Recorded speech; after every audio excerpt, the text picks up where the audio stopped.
자, 이제 우리가 그 다음 조건 보도록 하겠습니다. 흡수 법칙은 앞전에 잠깐 설명했던 걸 정리를 해드리면 결과를 넣어보면 알아요. P하고 Q 건데요. 이 첫 번째 거를 한번 따져볼게요. 첫 번째 걸 따져보면 P가 1이고요. P가 1인 조건과 0인 조건이 있을 거예요. 그죠? 자, P가 1인 조건을 우선 따져볼게요. 1이면은 1, 그 다음에 Q 이렇게 따지겠죠.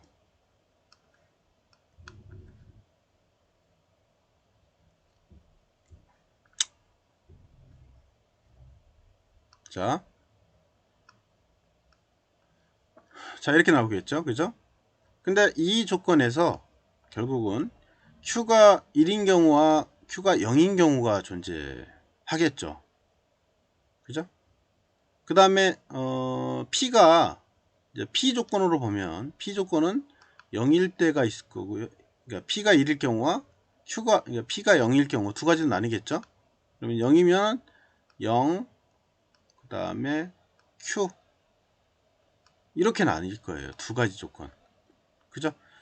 그러니까 P가 1인 조건과 P가 0인 조건 두 가지로 나누면 이 두 가지 경우가 나오겠죠. 당연히. 그죠?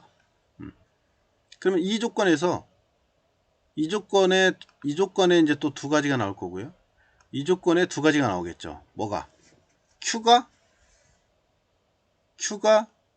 1인 조건과, 그죠? Q 입장에서 봤을 때는 0인 조건과 1인 조건. 이 조건에서도 Q가 0인 조건, 1인 조건 이렇게 나올 거예요. 당연히 그러겠죠? 그럼 만약에 Q가 0인 조건으로 봤다. 그럼 어떻게 돼요? 1, 그 다음에 가로는 뺄게요. 1, Q가 0이니까 0. 그죠? 그 다음에 1, 1, 1 이렇게 나오겠네. 그 다음에 Q가 0인 조건, 그쵸? 0, 0, 0. 1인 조건 0, 0 이렇게 나눠질 거예요. 총 그렇겠죠? 네 가지 조건. 자, 그럼 얘는 어떻게 돼요? 합이 곱이니까 무조건 0이 되겠죠. 그렇겠죠. 여기는 무조건 1이겠죠. 그죠? 근데 2라고 이 뒤에 있는 조건이 0하고 합을 하면 어떻게 돼요? 무조건 얘는 1이 되잖아요. 그죠? 1이야 그냥 1. 얘는 뒤에 1하고 1라 해도 당연히 얘는 1이 되겠죠. 그렇겠죠? 근데 얘는 뒤에 조건이 뭐야? 0 아니야. 0하고 0 해봤자 뭐예요? 0이 돼버리겠지. 그렇겠죠?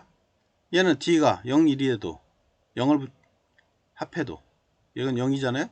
곱이니까 0하고 0하고 해도 이것도 0이 되죠. 자, 결과를 보면 이 뒤에 있는 Q값, 이 Q값에 관계없이 어떤 현상이 일어나요? 요 P가 1이면 1, 그죠? P가 0이면 0 이렇게 나온다는 것을 우리는 알 수 있겠죠. 그러니까 Q값하고는 전혀 관계가 없어요. 이해가죠? Q값하고는 관계없이 누구한테 달려있다? P한테 달려있다는 소리예요. 결과가. 이해가요? 그러니까 결국은 얘는 뭐다? P한테 이렇게 하면 P다. Q하고는 관계없이 Q하고는 전혀 관계없다 이거죠. 이 Q 값하고는 지금 우리가 해보니까 Q하고 전혀 관계없이 P 값에 따라서 그 결과가 나오더라. P가 1이면 1, 0이면 0 이렇게 나오잖아요. 지금 결과로 봤을 때는. 이해가죠? 그리고 밑에 것도 마찬가지다 이거죠. 밑에 것도.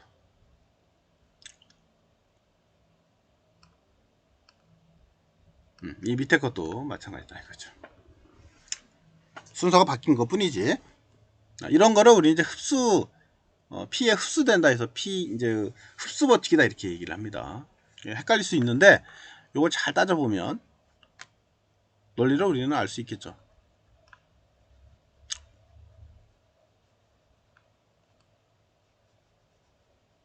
자, 잘 기억해 놓으십시오. 이거 중요한 내용이니까.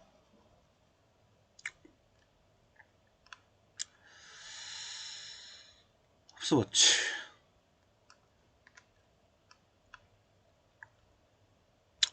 그 다음에 이제 참 이게 제일 중요하네요. 여기서는 오늘 배운 것 중에는 제일 중요해요. 제일 중요합니다. 시험 문제 안 나오는 수리죠. 요거 아마 여러분들 논리 시간에 배울 텐데 이거 수학 계수도 나왔습니다. 얘가 뭐냐면 이제 드모르간의 법칙이라는 법칙인데, 드모르간이라는 사람이 만들어낸 법칙이고요. 우리 논리회로 소자나 프로그램이나 회로에서는 얘를 뗄면 뗄 수 없는, 뗄래 뗄 수 없는 이제 그런 법칙이다 라고 보시면 될 것 같아요. 근데 이게 뭐 특별한 거냐? 또 그건 아니에요. 논리적으로 따져보면은 특별한 건 아닙니다. 아시겠죠? 그렇지만 이제 여러분들이 수학적인 입장으로 볼 때는 이거는 아주 중요한 의미를 가지고 있다, 이렇게 보시면 될 것 같고요. 당연히 이것도 증명을 하면 두 개가 동치관계인 것을 우리는 확인할 수 있다 라고 하는 거죠.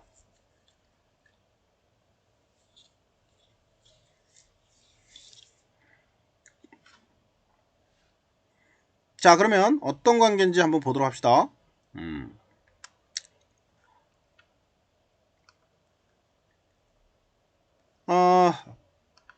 물결 모양인데요.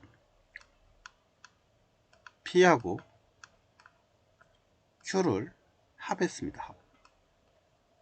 물론 곱도 있어요. 이거의 반대는 P에다가 Q를 곱을 하면 되겠죠. 자, 이렇게 했을 때 이거를 안쪽으로 다 집어넣자 이거죠. 속에다가 분배 법칙처럼 넣자 이거죠. 그래서 각각 P, Q, 앞전에 잠깐 언급을 해서 계산해서 봤던 겁니다. 그리고 합은 곱으로 바꾸자. 곱으로. 됐어요? 반대로 이 경우는 P의 물결 모양하고 Q의 물결 모양하고 이렇게 곱은 합으로 바꾸자 라고 하는 겁니다. 됐죠? 이게 서로 동치관계다 라고 하는 거예요. 이 법칙이 그냥 드모르간의 법칙이라는 법칙이에요. 특별한 거 없죠. 우리가 배웠던 내용의 앞전에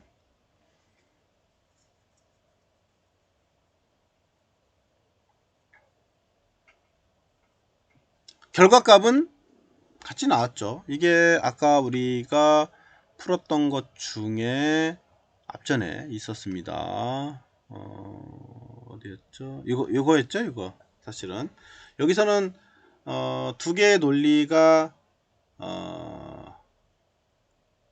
두 명제가 서로 같은 결과를 내는 거를 우리가 풀어봤었는데, 사실은 여기서는 그런 용어는 쓰지는 않았어요. 그냥 동치관계에 대한 설명만 하려고 했던 내용이었는데, 이 결과, 그러니까 증명하시오 하면 이렇게 증명하면 됩니다.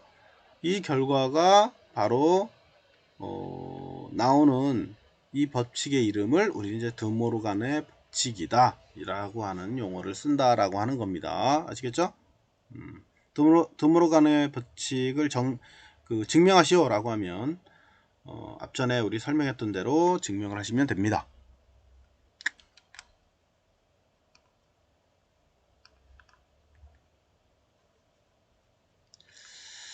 자, 하나하나 정리하십시오. 여러분들이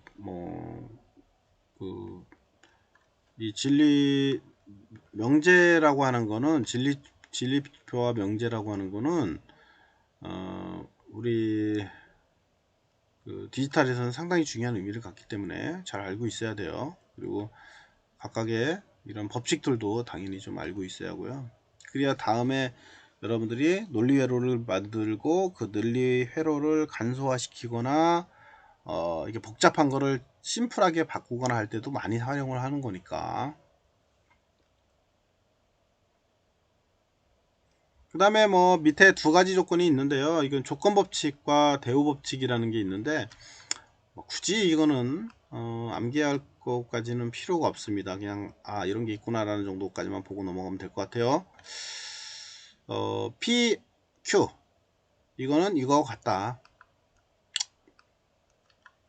앞에다 낫을 붙인 거하고 같다 라고 하는 거고요. 대우 법칙은 이거를 각각 부정을 하고 한 거하고 똑같다. 이거는 앞전에 우리가 봤었죠. 대우 법칙은 이거는 여기에서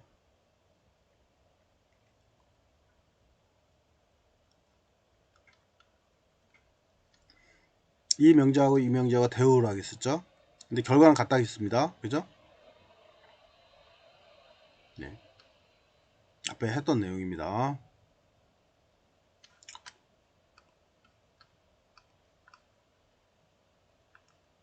대우 법칙.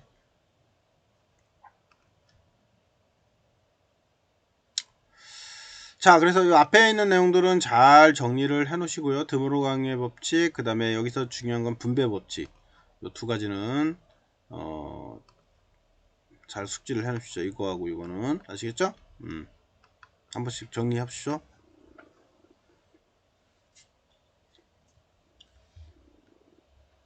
한 번씩 써보세요. 아시겠죠? 한 1분 정도 줄게요.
자, 그 다음에 넘어가도록 합시다. 이제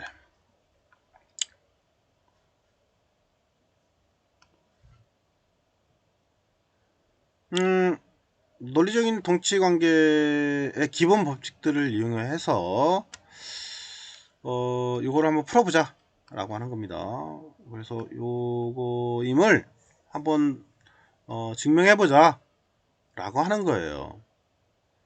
그러니까 결국은 이러한 논리가 결국은 이거다. 이거하고 똑같다 라고 하는 거죠. 이해가죠? 그러니까 이렇게 복잡하게 쓸 필요 없다는 소리예요. 정리하면 땅 이거 하나만 끝이다 이 소리하고 똑같죠. 그래서 이렇게 복잡한 관계의 식을 우리는 이렇게 정리할 수 있는 힘을 가질 수 있다라고 하는 거고요. 그게 앞전에 우리가 배웠던 여러 가지 법칙들을 활용을 해서 정리를 하면 이렇게 정리가 된다 이 말이에요. 논리식은 달라도 결과식은 똑같다 라고 하는 거 똑같습니다. 아시겠죠? 그러니까 여러분들이 이제 앞으로 논리적인 사고를 하거나 수학적인 뭔가 해결을 할 때 이렇게 이제 풀어간다는 거를 꼭 알아뒀으면 좋겠고요. 그러면 여기서 우리가 가로가 중요하잖아요. 가로가. 그죠? 가로 앞에 이 앞에 가로 앞에 뭐가 있어요? 부정이 있으니까 요거는 뭐래요? 각각 정리를 하면 이렇게 정리가 되겠죠. 얘들 진짜 얘들 엉망이네요 보니까.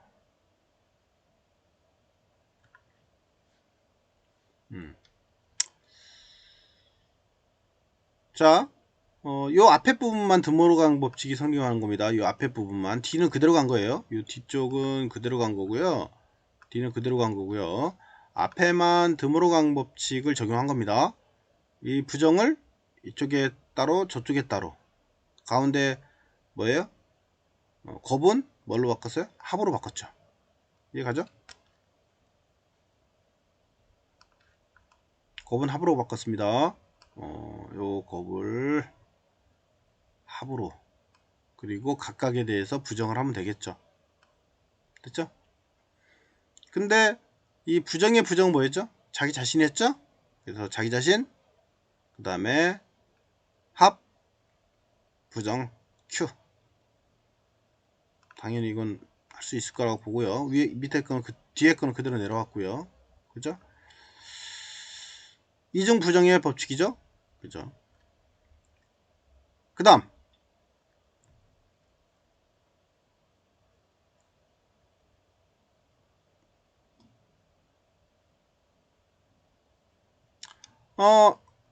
잘 봤더니 이거 기억나요? 이제 요거를 이렇게 뒤집는 거가 조금 헷갈릴 수 있어요. 거꾸로니까. 그죠? 만약에 여러분들이 이렇게 지금 앞전에 배웠던 걸로 본다면 이렇게 보면은 아주 편하게 거꾸로 생각하면 이해하기가 편할 거예요. 만약에 이렇게 되어 있다 그러면 이렇게 분배 법칙을 통해서 펼치면 그죠? P하고 V, Q 그죠? 그 다음에 P, V 합 Q 이거 이렇게 보면 금방 우리가 볼 수 있는데요. 거꾸로 이거를 거꾸로 뒤집어서 표현해라 라고 하면 좀 한 번 정도 고민을 하게 되죠. 이해가죠? 이 상태에서 분배를 해라고 하면은 분배는 쉬운데 분배되어 있는 상태를 원래로 돌려라 라고 하면 한 번 정도는 고민을 우리가 이제 하게 되는 거죠. 아시겠죠? 규칙을 잘 봐야죠. 규칙을. 그러면 잘 봤더니 PP는 똑같고요. 그 다음에 VV 똑같죠. 아 이거는 분배로 가야겠구나. 이렇게 기억하시면 돼요. 기억해요? 자 봅시다. 다른 거 고민할 필요 없이요. 요거하고 요게 같다. 아 그러면 분배로 가야겠구나. 이해가죠? 그래서 걔를 빼내는 거야. 이렇게 빼내는 거야 앞으로. 그리고 뒤에 있는 것만 두 개만 곱으로 해주면 되겠죠. 이해가죠? 분배 법칙. 분배 법칙 할 때는 요 앞에 부분만 기억하자.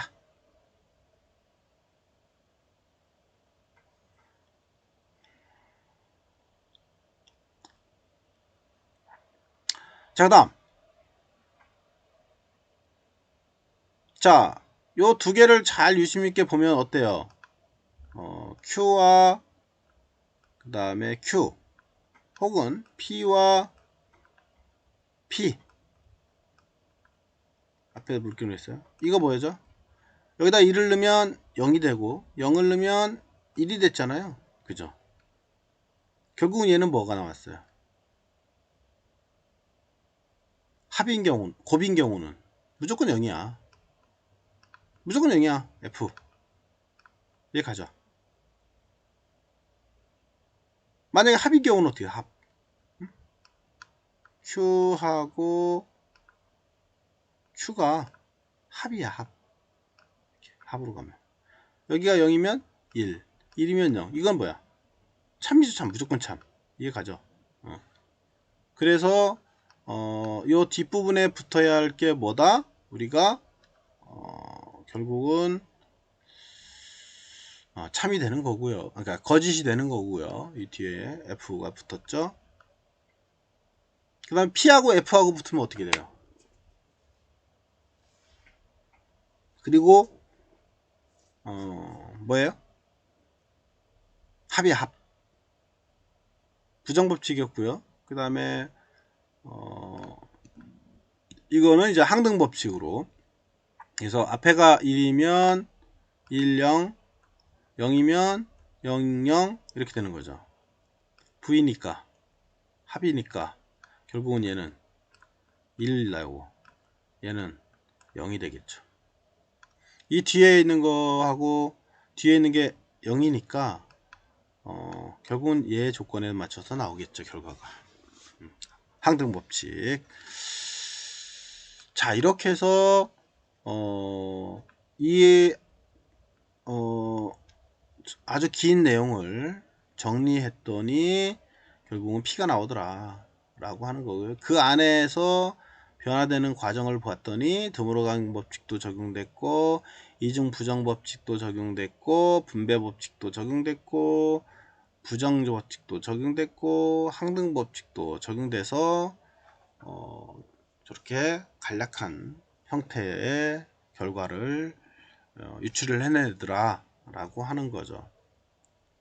얘하고 얘는 두 개는 동치의 관계다 라고 하는 겁니다. 아시겠죠? 중요한 풀이 과정이고요. 중요한 설명이었습니다. 잘 이런 방법들을 기억을 하시고 있고요.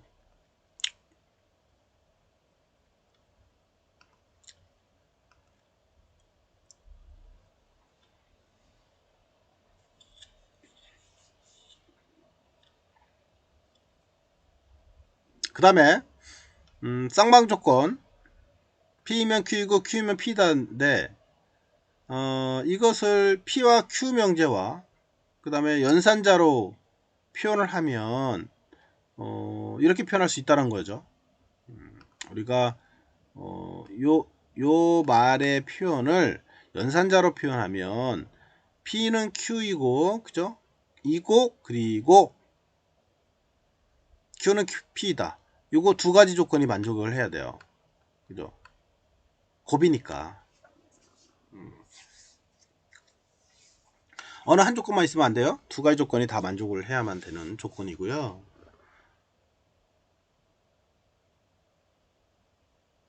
그래서 우리는 쌍방 조건 이거를 쌍방 조건의 진리집값하고 그 다음에 이거에 대한 진리집값이 같은지를 한번 살펴보면 두 개가 똑같은지를 알 수 있죠. 그죠? 그래서 이걸 봤더니 이 경우와 이 경우는 뭐예요? 거짓이었죠. 그죠? 그 다음에 참참이나 거짓 때는 참이었죠. 그러면 이 조건으로 따지면 그죠? 이때는 뭐예요? 이 조건만 거짓이었죠. 그죠? 그 다음에 반대로 할 때는 이 조건만 거짓이 될 거예요. 그죠? 그리고 두 개를 AND로 합쳤죠. 그러면 참참일 때 참, 참거짓일 때는 거짓, 거짓, 참 이렇게 나오죠. 결과는 어때요? 얘하고 얘가 똑같죠. 그래서 우리가 이 관계는 동치 관계에 있다 이렇게 볼 수가 있겠습니다. 그러니까 쌍방 조건은 쌍방 조건의 동치 관계를 보여준 겁니다. 자, 그 다음에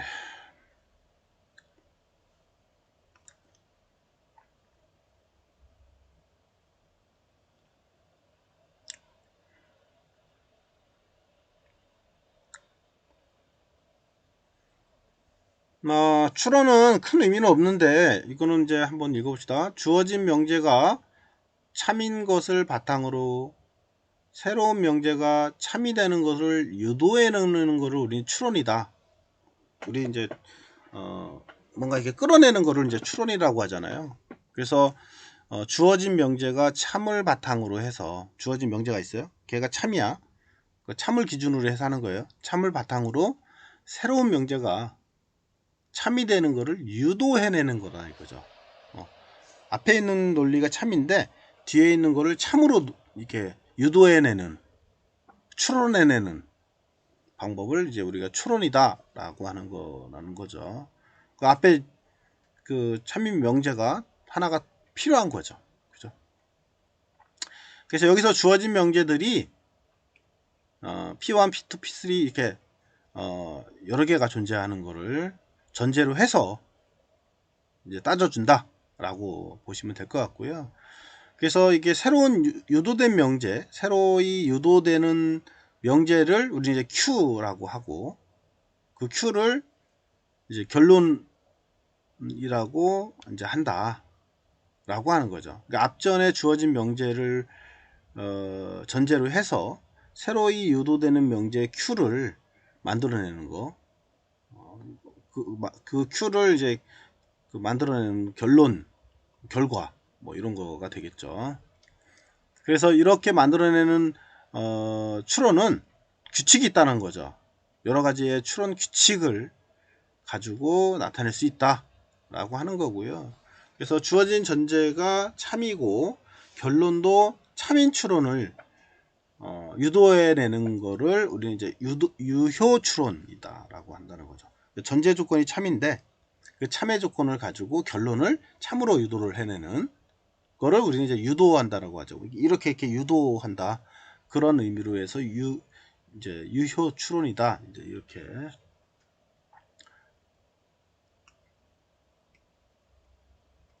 참으로 만들어내는 걸 유효라고 합니다. 그 다음에 추론을 해서 그거를 거짓으로 만들어내는 거 이거를 허위 추론이다 라고 한다는 거죠. 유효 추론과 허위 추론의 의미는 앞에 전제 조건이 참인데 그 참의 조건에 반해서 결과를 참으로 만들어내는 거, 그 다음에 전제 조건이 참인데 그걸 반해서 추론을 거짓으로 바꿔놓는 거를 허위 추론이다 라고 하는 거. 그래서 유효 추론 그 다음에 허위 추론 이렇게 두 가지로 구분이 된다 라고 보시면 될 것 같습니다. 다음 추론이 유효 추론인지 허위 추론인지를 결정해 보자 라고 하는 겁니다.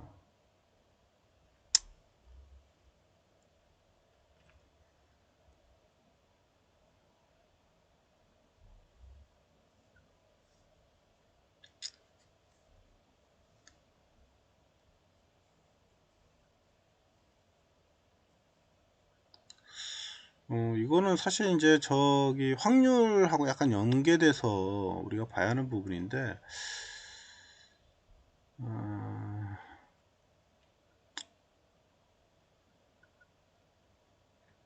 갑자기 이게 나와서 여러분들이 좀 당황할 수도 있을 것 같아요. 저도 실질적으로 이제 추론이나 이런 것들은 논리적인 사고이기 때문에 뒤쪽에 우리 이제 확률 통계, 확률 쪽하고도 약간 연관성이 있거든요. 우선 한번 봅시다. 다음에 추론의 유효 추론인지 허위 추론인지를 결정해 보자. 표현은 P, 그 다음에 Q하고 P 이렇게 이제 표현을 했네요. 그래서 추론 이거에 대한 진리표를 만들면 다음과 같이 만든다는 겁니다. P에서 Q면은 이렇게 만들어지겠죠. 당연히 앞전에 우리가 배웠던 것처럼 참에서 F로 갈 때만 거짓이고요. 나머지는 다 참입니다. 이 참을 기점으로 해서 거짓을 참과 거짓이 들어갈 때 거짓이 만들어지는 거고요. 나머지는 다 참인데요. 이 진리지표를 전제로 해서 보면 P와 Q가 P에서 Q가 P의 Q가 이 결과와 그 다음 이 Q를 기점으로 보면 Q가 참인 경우는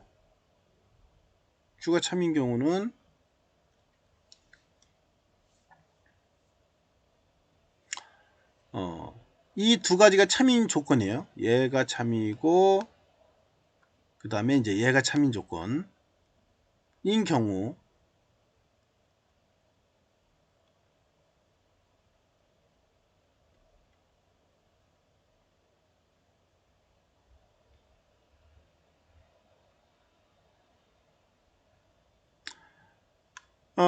그때를 보면 이 조건하고요. 그 다음에 이 조건이죠. 참인 경우와 얘가 참인 경우죠. 두 가지 조건이 이 경우죠. 그러니까 얘하고 이 두 가지 조건인 경우를 따져보면 여기 지금 화살표로 표시해 놨습니다. 두 가지 조건을 보면 첫 번째 행하고 세 번째 행이 모두 참인 경우가 되는 거죠. 이 두 경우는 모두 추론의 결론이 결국은 P의 진리값을 살펴보면 첫 번째는 뭐예요? 참인 경우죠. 그죠? 참인 경우. 그 다음에 세 번째는 거짓인 경우죠.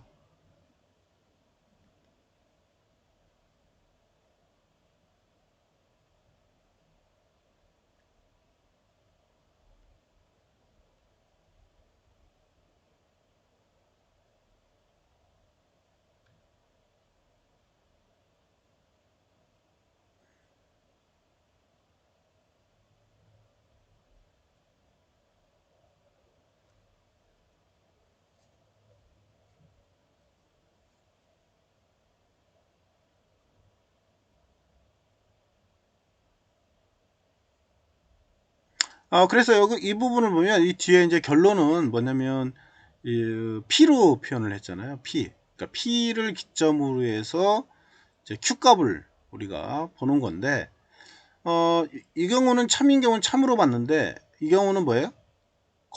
거짓인 경우를 참으로 표현한 거죠. 그러니까 결론적으로 보면 추론은 거짓을 참으로 표현했기 때문에 결국은 이제 추론상으로 보면 이제 허위 추론이다 라고 하는 거고요. 이 경우는 그죠? 참을 참으로 표현할 수 있지만 거짓을 참으로 표현했으니까 이제 추론상으로는 이제 허위 추론이다 이제 이렇게 본 거예요.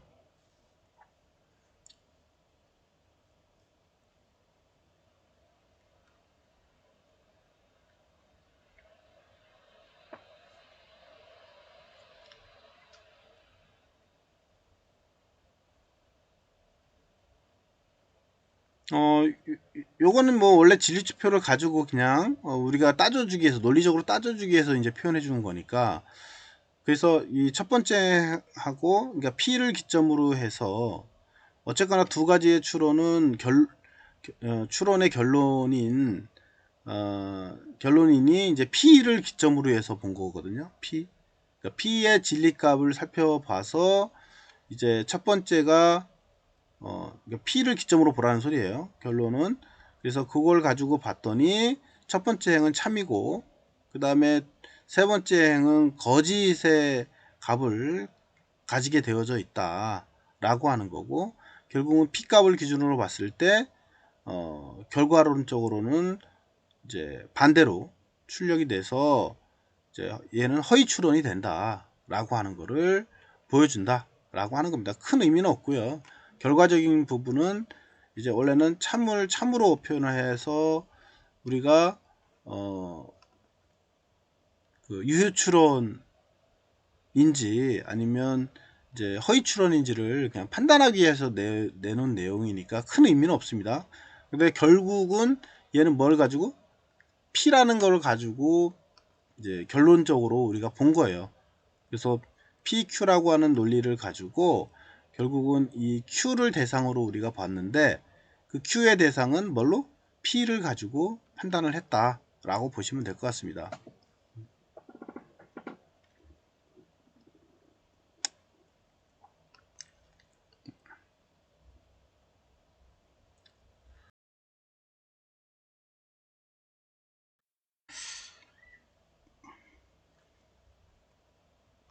그래서 그 앞쪽 거를 보면은 이제 긍정 법칙이고요. 얘는 P에서 Q로 갈 때 이제 긍정 Q 값이 이제 참이 결론이 이거는 결론 표시거든요.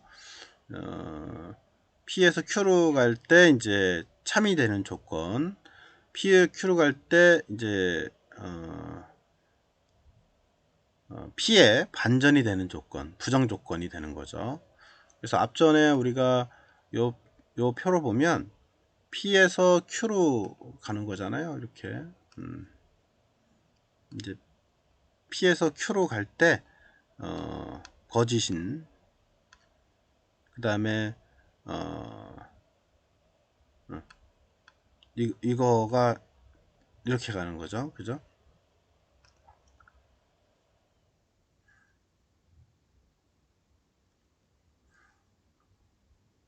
그래서 P를 기점으로 해서 이제 긍정의 상태, 그리고 이제 뒤에 거는 이제 앞에 요거에 대한 반전, 부정적인 형태. 그 다음에 이제 조건 3단 법칙이라고 해서 이거는 PQ인데 QR 또 하나의 더 조건을 만들어서 결국은 P가 R이 되는, P가 Q로 가고 Q가 R로 가서 P가 이제 R이 되는 그런 3단 조건, 한 단이 더 있는 거죠. 1단, 2단 이렇게 해서 1단, 2단, 3단 이렇게 거쳐가지고 3단 조건의 법칙.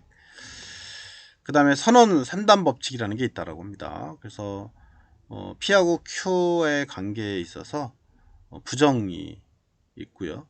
P 값을 부정하고 결론은 Q 값을 넣는 이런 선언 3단 법칙이라는 게 있다라고 합니다. 그래서 뭐 이거 중요한 내용들은 아니고요. 이거는 그냥 참고로만 좀 알아두세요. 내용은 뭐 큰 의미는 없고요.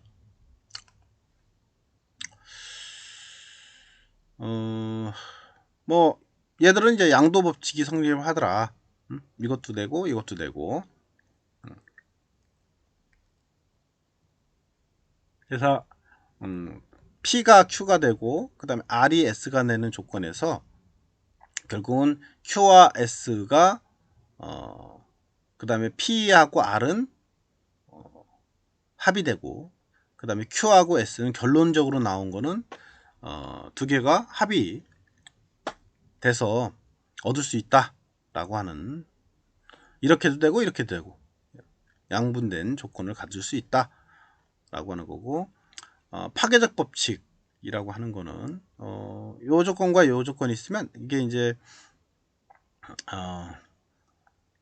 그 앞에 Q값에다가 부정을 하고 뒤에 S값에다가 부정을 한 거하고 그 다음에 곱을 합으로 한 거하고 같다. 이거는 우리가 앞전에 봤던 드모르강의 법칙하고 약간 유사한 거긴 한데 전체에다가 반전을 취한 거를 하고 비슷한 거 표현을 갖고 있죠. 그죠? 용어를 이제 여기서는 파괴적 법칙이라고 용어를 쓰고 있는데 이 법칙이 성립하더라 라고 하는 거고요. 그 다음에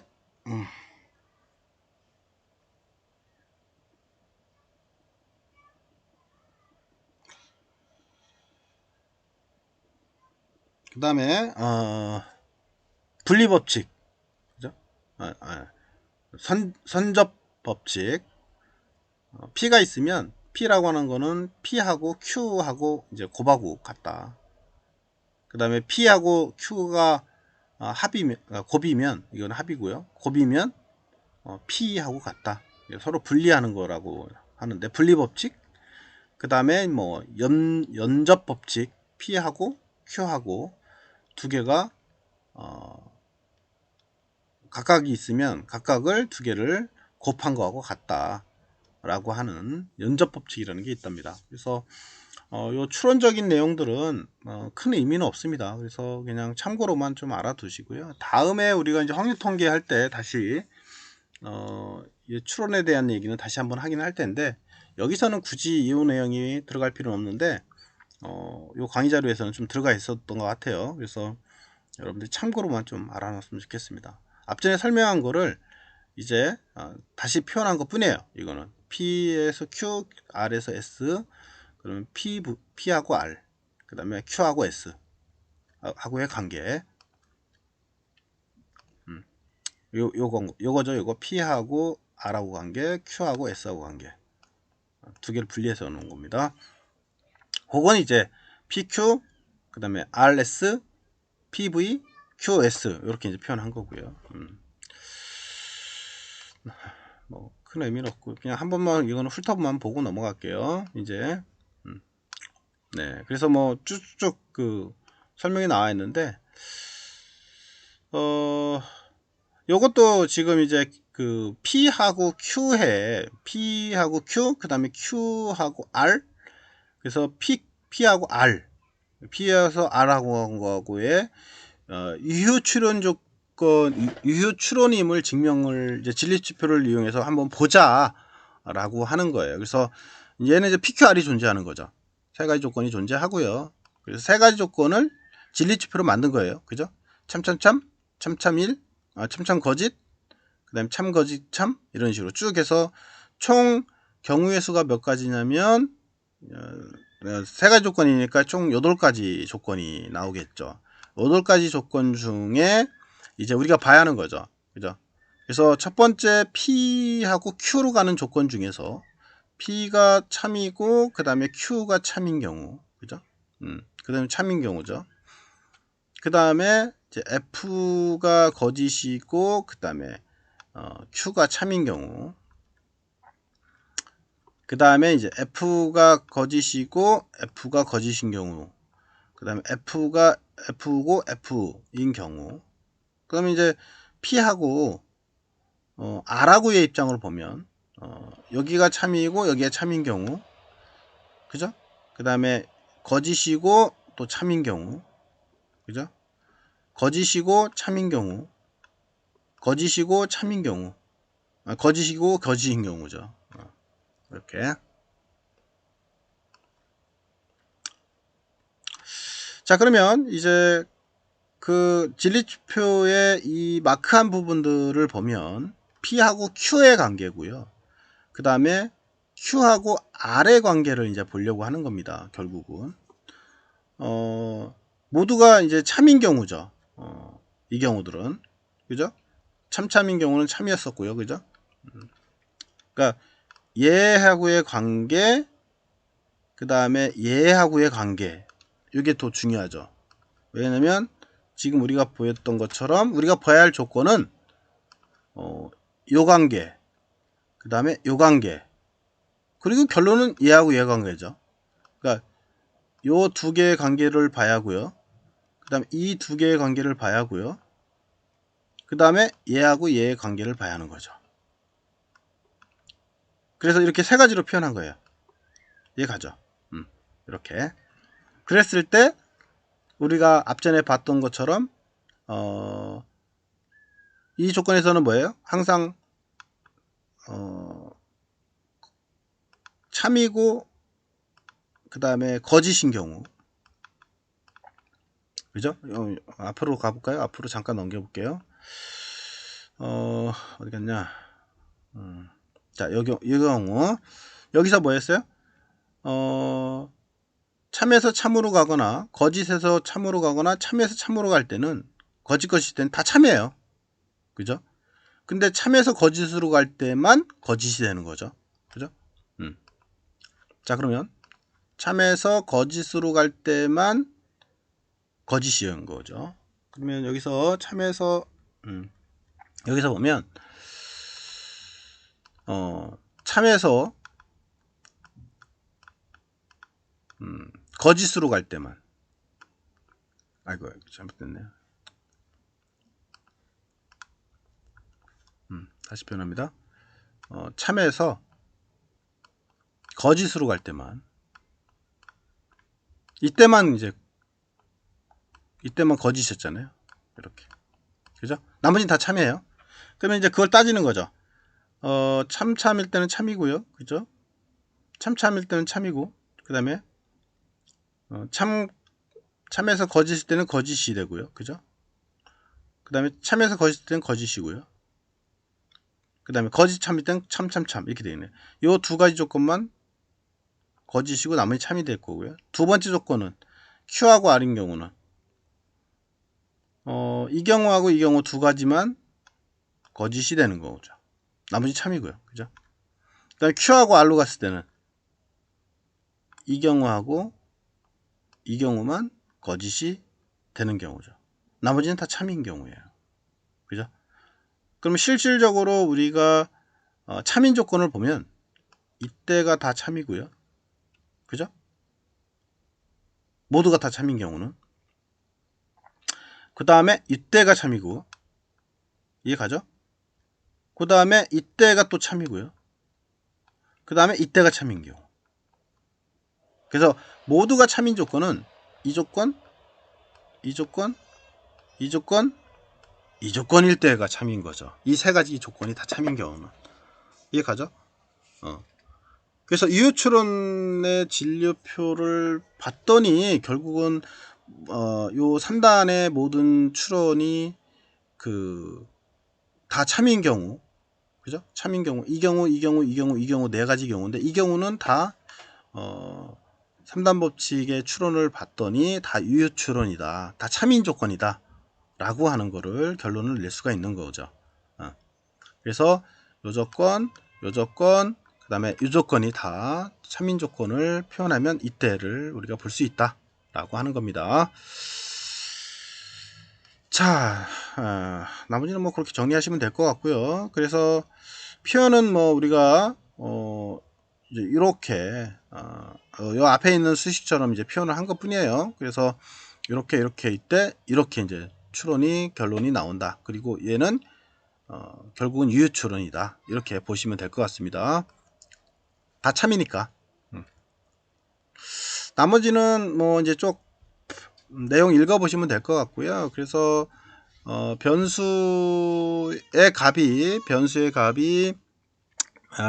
값에 따라서 그 명제가 참이 되고 거짓이 될 수 있다 라고 하는 거고요. 그래서 이렇게 우리가 이제 2차 방정식이 있으면 2차 방정식의 x값이 어떤 값이냐에 따라서 이 명제가 성립을 할 수가 있잖아요.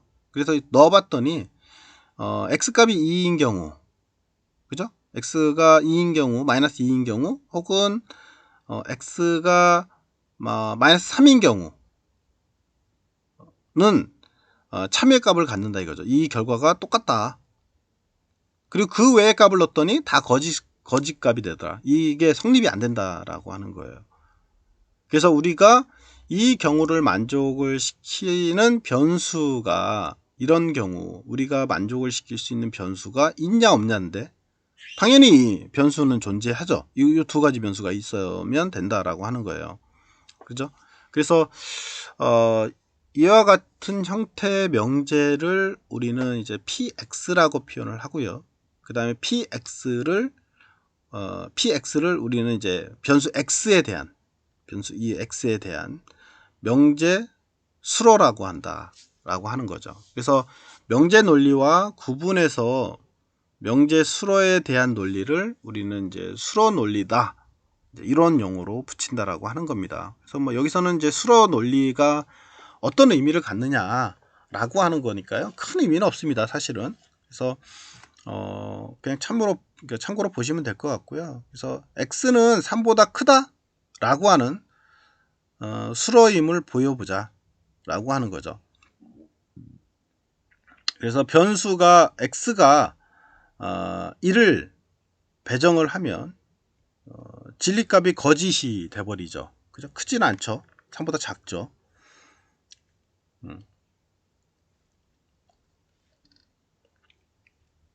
그래서 x가 이제 4인 경우는 진리값이 참인 경우가 돼버리죠. 그래서 4는 3보다 크다 라고 하는 이런 형태의 이제 수로적인 논리를 만들 수 있다 라고 하는 겁니다. 큰 의미는 없습니다. 그냥 논리적인 사고니까. 네. 나머지는 뭐 그냥 보십시오. 그래서 뒤에 좀 내용이 좀 더 있었군요. 시간이 다 됐는데 요 내용은 이제 뭐 다음 시간에 좀 보도록 하고요. 오늘 여기까지만 수로적인 수로 논리에 대한 것만 정의하고 끝내도록 하겠습니다. 다음 시간에 좀 마무리 해드리고 끝내도록 해드릴게요.